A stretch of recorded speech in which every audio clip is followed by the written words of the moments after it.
Welcome to In the Ven Zone with Christine McKay, where we get candid about what it takes to negotiate effectively. You'll learn from the challenges and successes of entrepreneurs, executives, and experts. We help you change the nature of your negotiations and get more from every deal you do.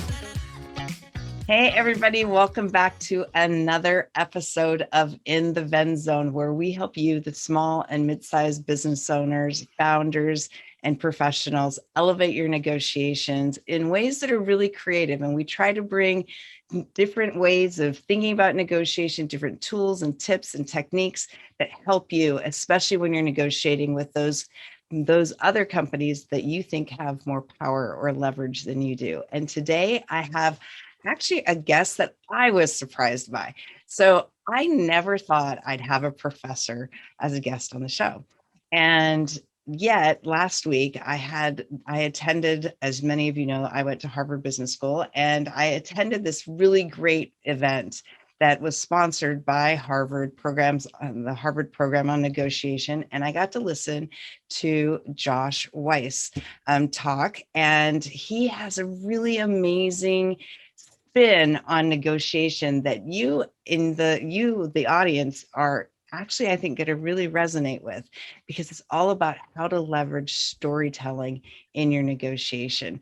And Josh is a senior fellow at the program on negotiation. He also is the founder of Negotiation Works. He works with some of the best and the brightest in the negotiation field, and has negotiated with governments, negotiated with large corporations, and across the board. So he's got lots of experience and lots of great insights to share. Josh, thanks so much for being here. And I apologize. I should have asked last week when I saw you on Zoom, you had Josh. Now I see Joshua. I should have asked you which one I should use. So no, I apologize for that. Josh is perfectly fine. All right. That's what my friends call me. So absolutely. Awesome. Well, thank you very much for being here. I'm very excited to have you on the show. Tell us a little bit about you, how you got to where you started doing what you're doing, and all of those good things. And tell us about the book you just wrote and the ones you've released.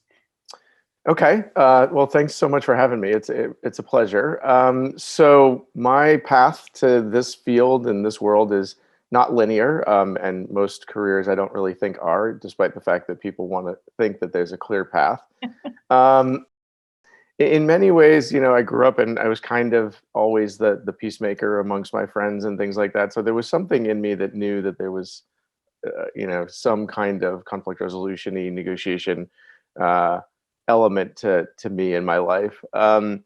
And at university, I studied history and things along those lines. But it really actually, after college, I would honestly say that the formative event for me was actually that I ended up spending a year backpacking around the world. And for those of you who haven't backpacked, it's not exactly luxurious travel. It's buses and trains and staying at youth hostels and things like that. And so I was actually gone for 1 year and had what was called a round the world ticket. And so I went and it pretty, that experience pretty much turned everything that I thought I knew about the world and my place in it upside down. And but what was also really critical about that was that conflict seemed to be a theme that I kept running into. I was in India, and there was a Hindu-Muslim riot, and I was in Nepal and trying to go hike in a place called Pokhara, and there was a truck driver strike, and they stopped, the one road was blocked. And so we sat there for 24 hours while I watched these guys try to negotiate a deal. And then on to Europe, when the former Yugoslavia was coming apart at the seams and happened to be there then. And then finally, my grandmother's family died in the Holocaust, and she and a brother of hers escaped before, but she never found out where. And so I spent about a month traveling from camp to camp trying to find anything I could about them. So when I got back, I just thought that, I had to do something to make the world a little bit better. And so I got into a conflict resolution program at American University, and I sort of quickly gravitated to negotiation, mostly because I felt like it was something that everybody could understand and did understand, and didn't have baggage or anything like that in terms of terminology, and a lot of people saw themselves as people who negotiated on a regular basis. Mhm. And, essentially got involved at the program on negotiation, started working there, actually writing cases, writing role play simulations and editing them after my master's degree. And then um, started working with a guy named William Ury, who wrote one of the seminal works getting to yes, and continue to work with him to this day. And decided, uh, having been at Harvard for a couple of years, that everybody that was doing something interesting either had a law degree or a PhD. And I think I got sucked into that notion. Probably not a great idea, but in the end, it turned out fine. Law school wasn't for me. I could tell that pretty quickly. So I went and did my PhD at George Mason University, and then ended up back at Harvard with a fellowship, and was working there for quite a while, and continued to do some things there, and as well as have my own consulting company, as you mentioned. And then I also run a master's degree at the undergraduate level, is a women's university called Bay Path University in Western Massachusetts. So there's a lot of balls in the air. It's a lot of fun. I enjoy very much what I do, and which it really, in many ways, is just trying to help people become better negotiators and understand that negotiation is something we do every day, all day. Mm. And the books, so I recently wrote a book, which was the subject of the talk at Harvard, Mhm. called The Book of Real World Negotiations. And it's 25 case studies of real negotiations. And the goal of the book was really to just try to show people what effective negotiation looks like, not through theories or concepts, but actual Mm. negotiations, and then to kind of pull those negotiations apart and cultivate the lessons and what can we learn from these kinds of things. And within that, started getting really, really interested in stories and the role of story in negotiation. And I also published a series of children's books over the past few years, about two characters named Chicky and Emo, who essentially sort of deal with a number of different conflicts and teach negotiation, problem solving skills, creative thinking to 6 to 10 year olds, but through story, not through a how-to manual. And so what I'm finding, and as I've been doing this more and more, is that story is an underutilized tool, and frankly a tactic in negotiation that I think we Mhm. all need to be thinking much more about, and Mhm. thinking, how can we deploy this in our situations. When you were speaking last week, you were talking about how story creates, it really helps us define our humanity. It gives us a window into each other that is separate and distinct from the issue that we're trying to deal with at that moment in time, and it humanizes us. And I thought I loved when you said that, because and that was one of the biggest reasons why I reached out. I was like, yes, because I find I do a lot of work with minority and women-owned businesses, not Mhm. exclusively, but a lot of my clients are minority and women-owned businesses. And oftentimes my clients feel like they don't have a voice, especially if they're negotiating with a larger organization. And then I often tell them, but you're not negotiating with an organization, you're negotiating with a person. Mhm. And how do we create that humanity? So what were some of the things that surprised you in writing your latest book, in the stories and the case studies that you looked at? Well, I think in every one of them, I don't know if it surprised me, but what was very clear to me was that, um, and this was something that I knew, but I think it was reassuring to see it in these cases, was that really, there was very little compromise that transpired in these stories. It was actually really much more about understanding underlying interests and getting Mm, creative and thinking, what do we do with this and how do we manage it in a creative way? And I think that's the thing. Once you understand the benefit of creativity and negotiation once you go there. I think the problem is a lot of times people are so fixated on compromise and what am I going to have to give up to get where I want to go, that they never really look and say, well, wait a minute, is that really where I need to be going mhm. and thinking?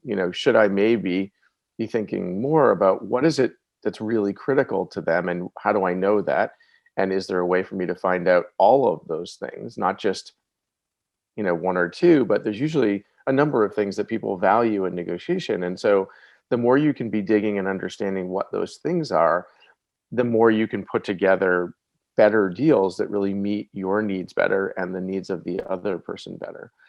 So I think, and I think, for example, there's a process that your folks may not be aware of called post-settlement settlement. Was started by a guy named Howard Rafa at Harvard Business School. And Howard had it's not rocket science, but it's an interesting idea, basically. And one of the cases in the book very much focuses on this.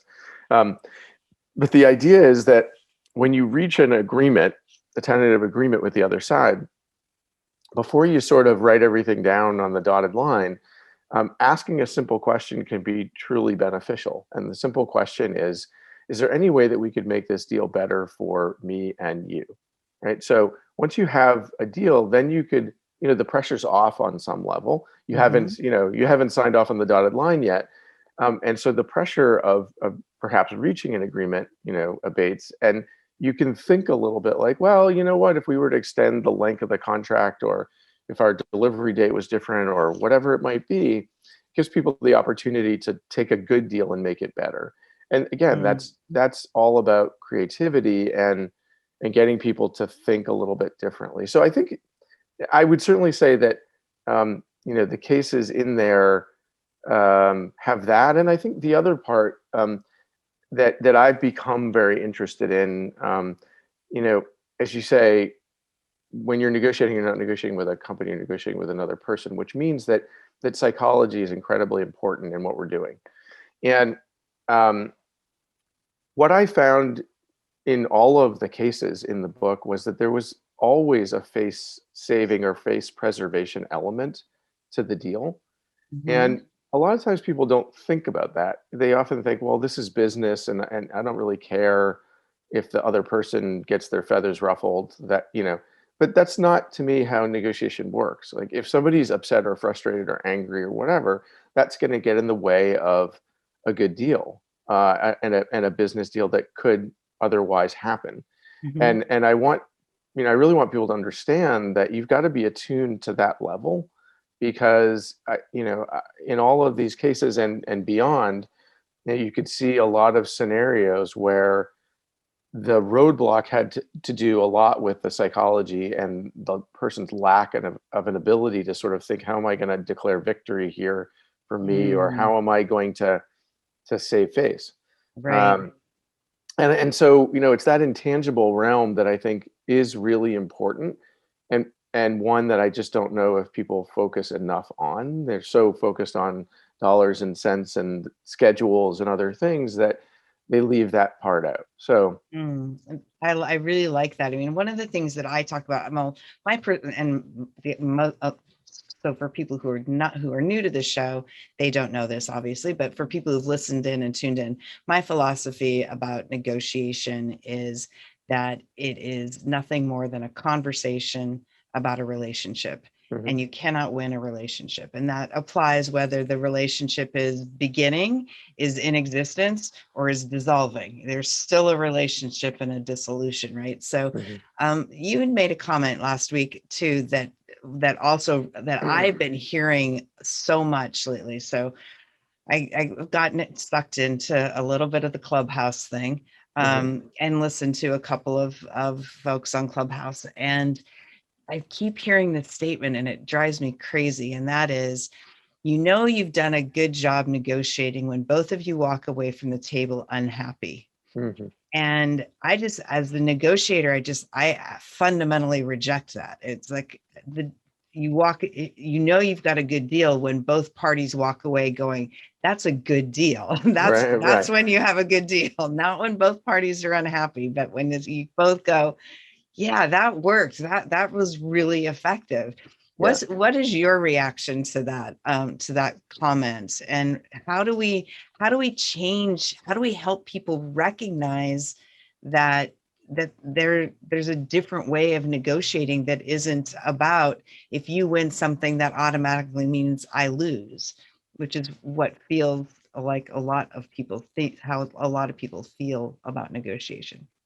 Yeah, I mean, I'm right there with you. I think the problem is that if you have that in your head, again, we're back to psychology. I mean, if you have that orientation in your head, then that's what you're looking for. You're looking Mhm. for, what am I going to give up in order to get something? And maybe the reality is you don't actually have to give up anything, but you're so predisposed to thinking that negotiation is about somebody, about each of us giving up something to get something, Mhm. that that's where you go.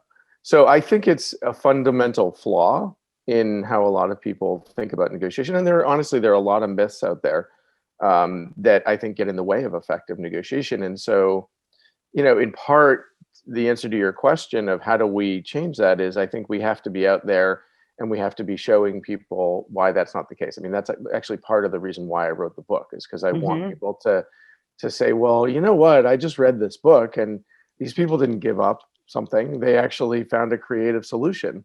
So what do I do with that now? It runs up against my view that, I've got to compromise in order to get something.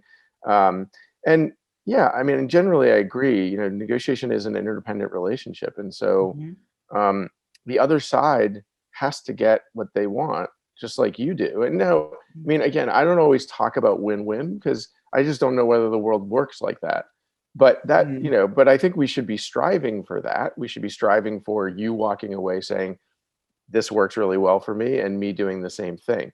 Mhm. There may be, there are certainly times where some issues are zero sum. But then you also want to be thinking, well, okay, that may be zero sum, but is there another way to expand the pie here, bring in Mhm. other issues or other kinds of things? Mhm. So I think it's also getting us out there. I think, part of it is making sure that we're speaking to the public, the broader audience, and not just to ourselves in the Mhm. negotiation field. And I think we've done a pretty good job of that, but I think we have to get better. And in fact, part of the reason I wrote the book in the way that I did, which is in my mind not exactly super academic-y, but more, I tried to make it as relatable as possible, because I wanted somebody who wasn't really that interested in negotiation to be able to pick it up and go, oh, that's interesting. That's Mhm. not what I thought about negotiation. Yeah, and I'm looking forward to reading it for that reason. I've, like I said, when before we started recording, I've read the children's books you wrote, which I love, and I want to get into one of them in particular. Mhm. But yeah, I have a book coming out too soon called "Why Not Ask: A Conversation About Getting More," Hmm. and it's really kind of tries to take away that negotiation is, something that is done, at universities or international trade agreements or in Right. hostage situations, but that we do all do it. And, and it's, I just finished reading Tim Marshall's book, Prisoners of Geography. And because Hmm. I used to say, everything's really negotiable. And then I just realized, no, you can't negotiate mountains or oceans or rivers, and Hmm. probably not your values. But outside that, that's all navigable, and so Hmm. you can figure it out. So there is, so Right. that I thought that was kind of cool. Now, so one of the books you wrote was specific to conflict for the one of the children's books, and Hmm. and for those of the in the audience who have kids, these three books that Josh wrote, I loved them. I read them. They're really cute. I love how they're illustrated, but the messages in them are just really, really great. And I talk a lot about how we really start learning to negotiate as children. Hmm. And when we, as I have three children, and I wish that I knew more about negotiating when my kids were little, so that I could give them a little bit better guidance and how to be more effective at it.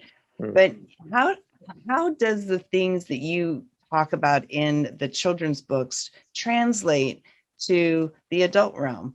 That what are some of the things that we could be doing more, that that's more, I guess, childlike is the word that's coming to my mind, that creates better negotiation outcomes for us as adults? Yeah, well, I mean, I think honestly, I think the books. There's three books in the series. The first one's called Trouble at the Watering Hole, and it's really about the animals who are arguing over the water and who gets it and why. And you hear the typical, sort of arguments of, "I'm bigger, I've been here longer," things like that. And the two lead characters, a baby bird and a baby bear, Chicky and Emo, essentially sort of help the animals to problem solve and to think differently and to get to the underlying interest. Now, as you know, that's obviously applicable to adults. In fact, that's the essence of the getting to yes approach, the interest-based approach to negotiation. The second book is on bullying and how Chicky and Emo help their friend who's being bullied. And as we did this book and we were doing some of the research and things, and actually at the end of the book, there are some questions that parents can ask their kids, but also that parents can, is it designed to actually ask parents to ask themselves and to perhaps share stories where they've experienced something like that with their kids, so their kids know they're not alone. But the role of Chicky and Emo in that is as bystanders, or being active bystanders. And we live in a world where bullying is still clearly a very big issue. And so part of the challenge there and part of our hope was to help people who are in and around a bullying situation to know what to do and how they might help their friend, so to speak. The last one is about a social media conflict, actually between Emo and Chicky, and how one of them had a little bit of a fall and the other recorded it and embarrassed the other. And if we turn that to the world where we are today, I think it's fair to say that social media certainly has a lot of benefits in terms of reach and informing people, et cetera, but it clearly also has added to the divide that we're experiencing. And so thinking a little bit about that and thinking about how you can try to deal with that is important. So I think all of the lessons, honestly, they're for kids, but they're also without question for adults. And I think for adults, they'll be able to relate to them and even to share with their kids. Yeah, well, this happened to mommy or daddy, and here's what I tried to do with it, right? So, and I agree with you that we have to get people thinking about this at a young age. There were no peer mediation programs when I was in school and things like that, and thankfully there are now, and there are more of these kinds of things. There are negotiation classes in high schools and things along those lines. And so I think the real key is getting this out there and mainstreaming it. And but the problem is that negotiation is difficult. It's hard. It's a really difficult process to be good at, and it takes time and effort and study to become educated about how do you do these different things. And so that's a big challenge, is getting people to commit and really wanting to improve as a negotiator, and to understand how improving as a negotiator isn't just going to help you at work, but it's going to help you at home with your family, your parents, your kids, your spouses, whatever, but also the world around you. I mean, every day we're negotiating about something on many levels, right? So I think that's the big challenge. And I think a lot of the books, I will say, a lot of the books that are out there are very readable and very applicable to the average person. And that's a good thing. And I think we need to keep doing more and more of that. What are some of the things that so in your experience working and negotiation in a variety of different levels, when you think about kind of smaller and mid-sized organizations, and what are some of the things that you think that they could be doing to be more effective in their negotiation, especially when they perceive that there's disparity in power and leverage with whomever they're negotiating with? Right. Well, I think the first thing, and probably the most important thing, is preparation. Now, I don't want to assume that they're not doing this, but if you're not preparing significantly for your negotiations, then you're not preparing enough. And so I often like to say, to me, there are three phases to the negotiation process. There's pre-negotiation, the actual negotiation itself, and then the implementation. And I like to say that probably 65 to 70% of your time, like if you take 100% over those three phases, 65 to 70% of your time ought to be spent in the preparation phase, and maybe 15 in the negotiation, and then 15 in the continued sort of negotiations during the implementation. And I think that the vast majority of people don't prepare like that. They don't sit down and methodically go through it. But I will say, and importantly, you don't want to come out of that preparation with a specific plan. because it's really not how negotiation works. Mm-hmm. What you really want to be doing is more contingency planning. It's thinking, what's my goal? What am I trying to achieve here? And then what are the different avenues that I can use to get there? Mm-hmm. Because what I see and where people freak out or get challenged is when they go in with a plan and things don't follow their plan. And then all of a sudden people start getting nervous and they don't know what to do. And so they just agree to something and then they walk out of the room and kick themselves. And so, Right. when you've got your contingency plan, it's different. You say, okay, well, that avenue's blocked. Okay, let me try a different one. It's a little bit, as I like to describe it, if folks play chess, Mm-hmm. it's a little bit in thinking in that way as opposed to, the specific sort of A to B to C kind of approach. Mm-hmm. I agree. Preparation is huge. And we talk a lot about that too. And Yeah. one part of preparation is getting clarity on what you want and need and how that might happen. But it's also, can you talk a little bit about getting clarity on and anticipating what your counterpart might need to be successful? Because I've recently had someone who attended one of my events and she's like, oh my gosh, it's the first time that I learned that I need to think about my counterpart because so often we don't. Can you comment a little bit on that? Oh yeah, I mean, you can't do adequate preparation unless you're thinking about what the other person that you're negotiating with needs, because you have to be able to put something in front of them that says, I'm pretty sure this is what you're looking for, and and I think it's to me, negotiation is very much an iterative process, and I also think one of the things that's important is to slow the process down. It seems like people are very interested for some reason to reach an agreement as fast as they can, and I don't understand why, and I don't know where that came from, because nobody I know ever told anybody to do that. Yeah. But what I find is that the longer that you're at the negotiating table, the more people get a little comfortable and the more they start revealing things. So if you were to say to somebody, I thought about what it is that you might be interested in this negotiation, and it's X, Y, and Z, and they probably would say, oh, well, that's interesting that you actually thought about what I need, right?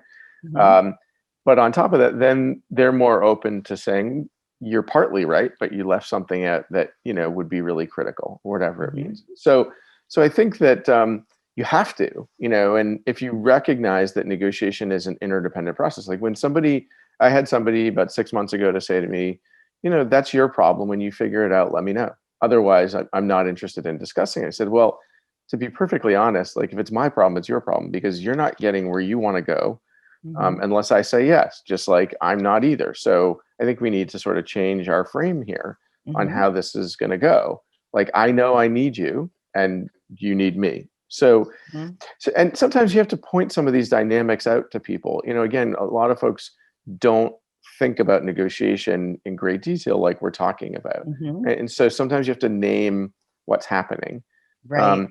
So I think preparation, recognizing the interdependent piece of this, and that, as a small, medium-sized company, there's a reason that they're sitting with you, right? Like, you have value, you're bringing value to the table. What is it? How are you unique? Why are they sitting with you and not somebody else? And then, but I would also say, that creativity becomes critical, because it's a way of separating yourself out from other small and medium-sized businesses, to basically be able to kind of creatively come at a problem or a challenge.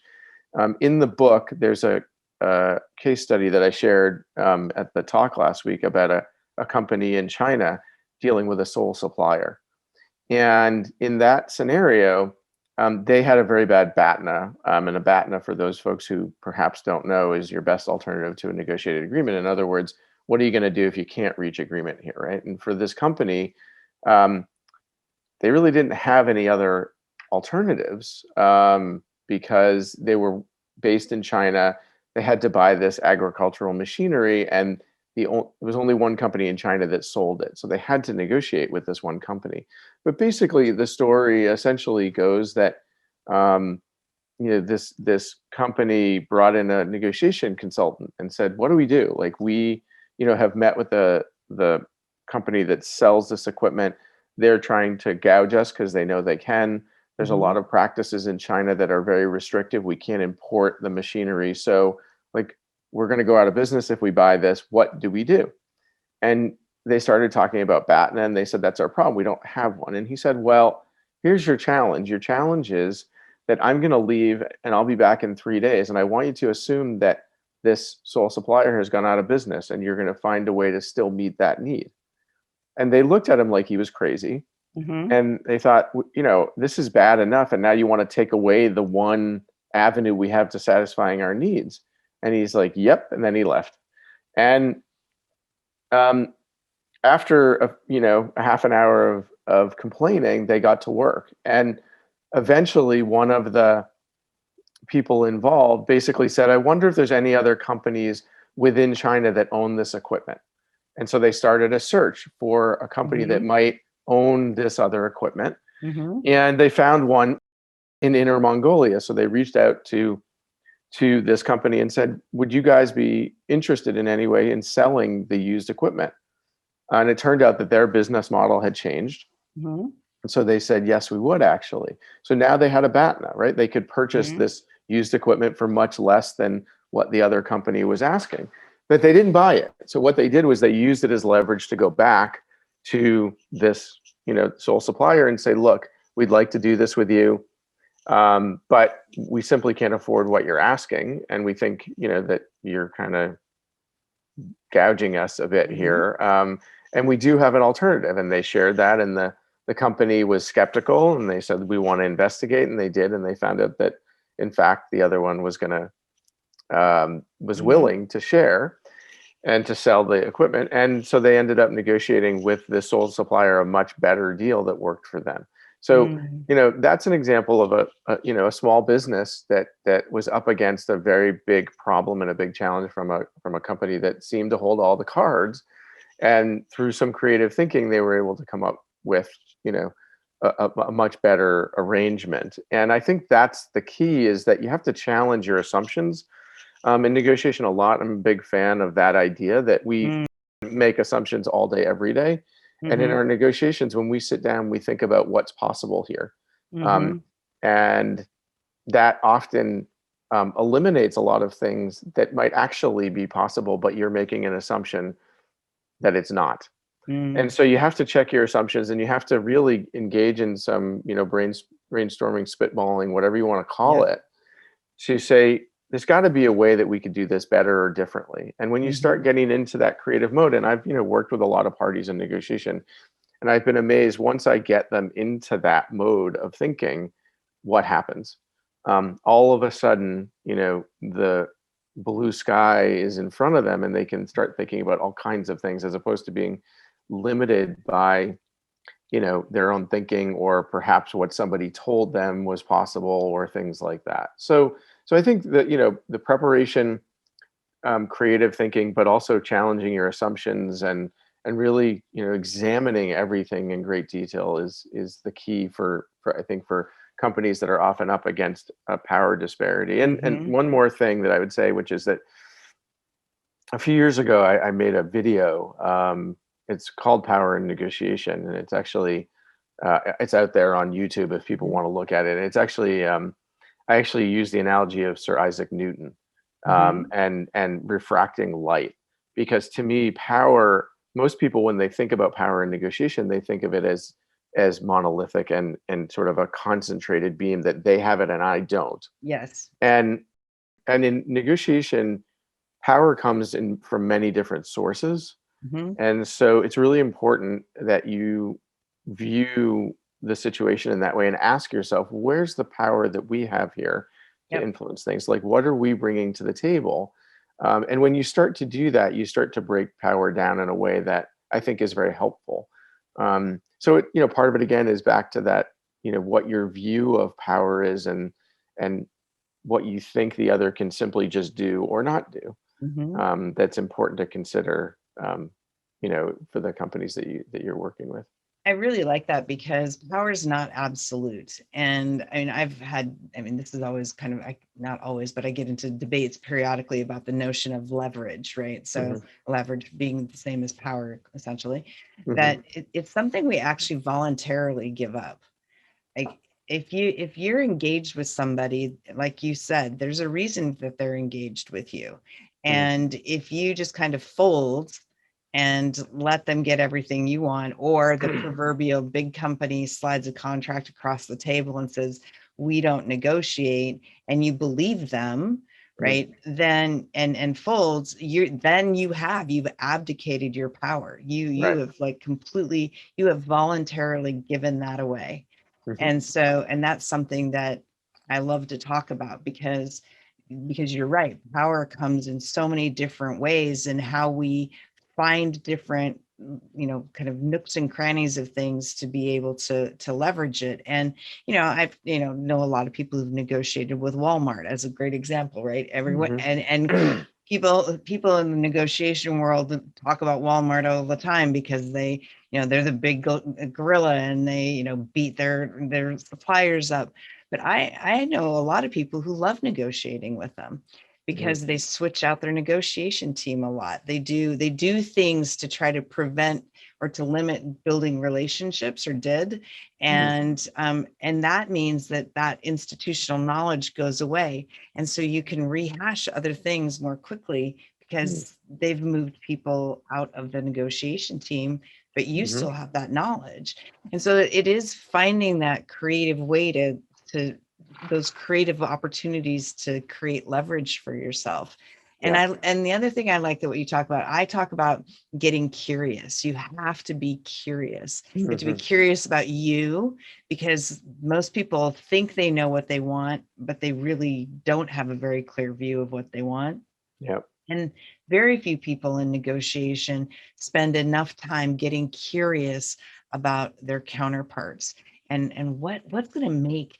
I just love the question, what's going to make my counterpart just so successful out of this relationship? Yep. Because negotiation is a hopeful act, right? We do it because we're hoping that doing something together makes us better than not, right? Right. And it is a hopeful act. And so when you approach it from that perspective, it opens up possibilities and creates opportunities that you never thought would exist. Right. Yeah, I think that's right. The hopeful idea is a good one too, because it gives people a sense that you're looking out and you're thinking what's possible here. And that's a great question. One of my favorite, a lot of times when people are continuing to say no, or stalwart or whatever, or pushing back against everything and anything. One of my favorite things to say is, I'm very clear what you won't do. I'm wondering if you can tell me under what conditions you would do something. Like, what is it that would make this possible, right? So you're always having to try to find a different angle.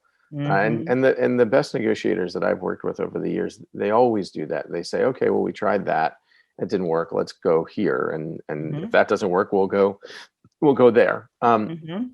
And I think really, I mean, what we're really talking about is viewing negotiation as a problem-solving exercise, and Mm-hmm. saying, let's look at the problem. Like, the problem is not the other negotiator, it's the issue in front of us. Mm-hmm. And so how do we then take that up and think differently and creatively about all the ways that we can solve that problem, right? And I think when you view it that way, it takes the pressure off. You don't see the other as an adversary, or somebody standing in your way, but actually somebody that you need. Yeah, absolutely. I love that. I think that's just really powerful. And I'm hoping that we can get more people kind of thinking that way, versus this Hmm. win-lose, and if you get something, I lose it. So I'm hoping that we can move away from that. And what are your thoughts on, so I mean, because I get a lot of people who feel that they don't have power, and one of the things that they tell me as they've encountered different types of negotiation is they get to deal with people who are really obnoxious, who are can be mean and demeaning and bullying at the negotiation table. What are your Mm. thoughts on how do people, as adults, so the book on bullying that you wrote for Mm. kids, but as adults do you deal with negotiation at the table, or deal with bullying at the negotiation table? Well, I think you have to, honestly, like, I think you have to name it. And I think you have to sort of say, look, I'm not interested in negotiating this way. Like, we're not going to reach a good agreement. And frankly, like, I don't see the point. And honestly, like, I'm not sure I'd want to do business with somebody who's treating me that way. Right. Mm-hmm. So, So I will say, look, I'm not interested in sort of just a positional back and forth here. Like, I think that there's a relationship to be had and a deal to be done. But I think that's needs to be based on, sort of mutual respect and trust. And Mm-hmm. I mean, you have to be willing to walk away. That's the problem. And that's the challenge for a lot of people who will say to me, Mm-hmm. that's all well and good if you don't need the agreement that badly, right? Mm-hmm. You can say that thing. But I still think it's important to, one of the things that I've found is that lots of people are learning about the interest-based approach to negotiation, but there's still a lot of people who don't know about it, who have never heard about it. Mm-hmm. And so when I sit down with somebody and they are taking that approach, the first thing that comes to my mind is they don't know there's another way to negotiate. Yep. Like, they've learned or they've been told that this is the way to do this. And I'm going to try, the first thing that I try is to shift the conversation. And now we're back to stories, because Right. to me, that one of the hardest things is shifting somebody who's in a positional stance in negotiation into a more collaborative one, cooperative approach. Mm-hmm. And so I will try to think of stories that I can utilize that will help to demonstrate why it makes sense to take a different approach, Mm-hmm. and share that. Mm-hmm. And a lot of times I'll be like, can I just share a story from a previous negotiation that I think would be helpful here? Something Mm-hmm. like that. Yep. And immediately, and no matter how difficult, and I've had people who are, trying to be bullies or trying to play a certain game say, well, go ahead. If you feel like you need to share your story, go ahead and do it. Mm-hmm. And, by the time I'm done with it, I see a different person. Mm-hmm. Um, so there's that. And then the other thing is that you have to show the other side that all of these antics don't really bother you. Now, that's difficult. Mm-hmm. But I think it's not impossible, because, to me, as I often explain to my students, half of your challenges in negotiation are out there with the people you deal with, the dynamics and things like that. Mm-hmm. And the other half are in you. And if you're prepared and if you know what you're doing and if you're clear about what your objectives are, all of the antics, all, put you in a small chair with the sun in your eyes, and all of these things are Mm-hmm. irrelevant. Um, and you Yep. see them, and that's the thing is also, when you've done this for a while, you know what the tricks are that people try to utilize, and they're not effective when you know them. Right. So I think it's an educational one. It's a self-awareness, it's a self-management Mm-hmm. thing. This is Mm-hmm. why emotional intelligence is so very important, because Yes. you can't keep emotions out of negotiation. I really believe that they play an Yeah, you important can't. role. Mm-hmm. It's more of a question of how do you manage it, right? And that's what we're talking about when we're sitting across from a difficult person. It's managing our emotions so they don't get the better of us, Mm-hmm. whether that makes us really angry or makes us want to accommodate, neither of which are good. Right. But the last thing that I try to do is I always write down, either on a piece of paper, like on a pad of paper on my computer screen, depending on what I'm using to kind of capture some of the negotiation. Um, and I always write down my objective. And so that I'm very clear about what it is. And I can always look back at that and say, is what this person is offering me, does it meet my objective or not? Mm-hmm. And if it doesn't, then I have to say, it's a reasonable offer, but it doesn't really get me where I want to go. Mm-hmm. Something like that, right? Yep. So I think those are the different things that I do when I come up against somebody who's difficult and challenging, um, and thinks that's the way to negotiate. Yeah, I hadn't thought about that. I appreciate that. I hadn't thought about the notion that they may not just know that there's a better way or a more effective way of negotiating. I had never thought of that. Um, when and when you get to the people who are like screaming and yelling, I always say that, a boiling teapot eventually runs out of steam, because Yeah, there comes a point when they have to take a breath, and then it's at that point you can, and the naming and labeling it, which is something that the labeling is a big deal. Like good cop, bad cop. It's like, just call that out, because at the end of the sure. day, it's not effective. It's like, why are we playing this? We don't need to play this game. There's a different way of doing this. And Right. so I really appreciate Well, that. it's interesting. Like my when I go and shop for cars, I take a very different approach. Like, I go in and I say, these are like, I've done my homework. This is what I know the car is worth. And I realize you've got some, profit you need to make and things like that, but this is what I can afford. Mm-hmm. And that's it. Like, and I'm telling you now, like, that's what I can do. And I'm not, that's not a, starting negotiation point. And they often will go through their dog and pony show. And I'm like, you're not listening. Like, I'm not doing what you're doing. I Mm-hmm. don't care. Like, I'm not going up, $2 more thousand because your boss said this, and I don't need all of those bells and whistles and yada, yada, yada. Like, I did my homework. This is what I'm going to pay. Can you do it? And if not, I'll go to the guy next to you and see if he can do it. Right. Mm-hmm. So I think it's changing the game and changing it in your favor, and knowing that, I think it's a helpful analogy to think that of negotiation in some ways as a game, and that it can be changed depending on framing and depending on how you view a situation and the tactics that you use. Yeah, and I often tell a story, and some of my audience has heard of. I bought 2 cars for the price of one plus $5,000 once, Oh, that's but it pretty was, good. yeah, it is a good deal. But it was all about preparation. That was what really drove our ability to get that deal, and knowing what the dealer could do, knowing and understanding their business and how they made money, and how Right. the salesperson made money, and how the salesperson was going to sell to me or to my husband. And kind of that brings a whole lot of things, from preparation to how to deal with a difficult or high pressure tactics that somebody might employ, because they pull out their 4x4 matrix or 2x2 matrix, and they just kind of want to go at that. Right. So in our last few minutes, so how can people find you and get in touch with you, and what are some final thoughts that you'd like to leave with the audience? Sure. So I have a website, which is just www.joshuanweiss.com. So, and that has all the books and everything I've done. I also did a podcast for a number of years back when podcasting was, I think this was like 2004, 5, 6, Yeah, 7-ish. new, kind of Yeah. new. So it was a bit of an experiment. It was a lot of fun and I enjoyed it. And I just couldn't, it was hard to keep up with. But I think there are like 150 episodes that are out there, and they're on all the different aspects of negotiation. They're sort of short. And so those are housed on the website, as well as other kinds of things. So everything there is, everything that you might want to know is there to explore. I mean, in terms of final thoughts, I mean, I think, we've talked about a lot of the keys for small and medium businesses, that, but I think investing in negotiation, I've worked with an engineering consulting firm for 23 years now, and they've invested in dealing with conflict and negotiation because they know that it's such an important part of their work.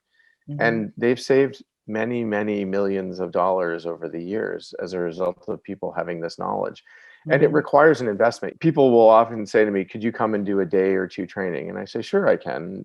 But if you're really wanting your employees to really become proficient at negotiation, that's not going to do it. Mm-hmm. You don't go to the gym and, for a day or two and think that you've built a new muscle, right? You have to Right. keep working it. Yeah. And so I always try to build in, follow-up sessions and things along those lines that sort of say to the other, like, let's meet in a month and 2 months and 3 months and 6 months. And you're going to tell me the negotiations you've had and the things that we've talked about, and how you applied them. Yep. And that's the expectation. And so, I think for companies, invest in it. It will be worth your while, but also recognize that this is something that, and you want to make it part of people's metrics so that they understand they're not just going to a training, but, that they're going to be sort of judged in one sense on how they do in this realm. There's an expectation, but you help them along the way. You don't just, give them a couple of days of training. Set up these forums where your organization, especially small and medium-sized companies, can do this well, because they can have like a monthly brown bag and people bring their negotiations, and collectively as an organization, you talk about those challenges and you help that person who's dealing with that to think about things differently. So that's what I would certainly say, that not only is it possible to have people become better negotiators, it absolutely will happen if you invest in it. But take the long view. I often say that I don't think being a very good negotiator is a destination. It's a journey. It's something that you continue to do over and over again and keep learning as you go. And I think if people go into all of this with that kind of an orientation, they'll be in good shape. Awesome. Thank you so much. Really appreciate you taking time to be here with us. And to everyone who's listening, thank you for spending time with us today. We really appreciate it. That's the most valuable thing you can, and gift you can give us. So thank you. And check out Venn Negotiation at vennegotiation.com. You can check out our programs and all the things that we do to help you, the small business, medium-sized business, elevate your negotiations. Negotiation is nothing more than a conversation about a relationship, and you cannot win a relationship, but you can level up, and there's more for you to have. And I'm excited to see you get there. Look forward to seeing you on the next episode of In the Venn Zone. Have a great day, everybody. Thanks again, Josh. Really appreciate it. You're very welcome. Thank you for joining us for this episode of In the Venn Zone with Christine McKay. We invite you to visit our website at www.venn.zone to access the show notes and other helpful resources. Empower the negotiator in you and successfully level the playing field. Join us again next time here on In the Venn Zone.